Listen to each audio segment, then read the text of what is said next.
ಇತ್ತ ಬೀದರ್ನಲ್ಲೂ ಕೂಡ ರೈತರು ಬೀದಿಗಿಳಿದು ಹೋರಾಟ ಮಾಡ್ತಾ ಇದ್ದಾರೆ. ಹೈದರಾಬಾದ್ ಮುಂಬೈ ಹೆದ್ದಾರಿಯನ್ನ ತಡೆದು ಪ್ರತಿಭಟನೆ. ಸಿಎಂ ಸಚಿವರ ಅಣುಕು ಶ್ರದ್ಧಾಂಜಲಿ ಫ್ಲೆಕ್ಸ್ ಗಳನ್ನ ಪ್ರದರ್ಶಿಸಿದ್ದಾರೆ.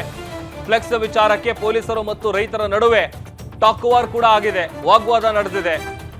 ಸಿಎಂ ಸೇರಿದಂತೆ ಯಾರ ಫೋಟೋವನ್ನು ಕೂಡ ಬಳಸಬೇಡಿ ಅನ್ನುವಂತ ಸೂಚನೆ ಕೊಟ್ಟಿದ್ದಾರೆ.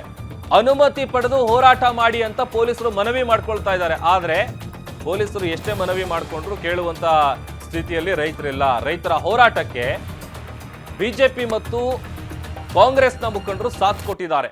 ರೈತರ ಪ್ರತಿಭಟನೆಗೆ ವಕೀಲರು, ವಿವಿಧ ಸಂಘ ಸಂಘಟನೆಗಳು ಕೂಡ ಬೆಂಬಲವನ್ನ ಸೂಚಿಸಿದೆ.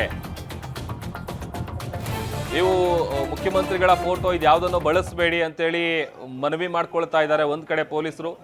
ಬಟ್ ಆದ್ರೆ ರೈತರ ಆಕ್ರೋಶದ ಕಟ್ಟೆ ಒಡೆದಿದೆ. ಹೈದರಾಬಾದ್ ಮುಂಬೈ ಹೆದ್ದಾರಿಯನ್ನ ತಡೆದು ಪ್ರತಿಭಟಿಸ್ತಾ ಇದ್ದಾರೆ.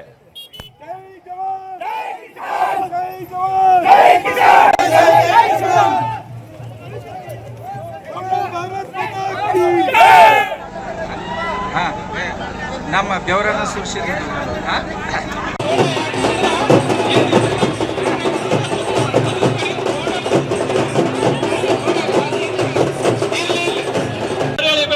ಯಾಕೆಂದ್ರೆ ಈಗ ರೈತ ಸತ್ತಿಗೋಸ್ಕರ ಬೆಂಬಲ ಬೆಲೆಗೋಸ್ಕರ ಇದೆ. ದಯವಿಟ್ಟು ಹೋರಾಟ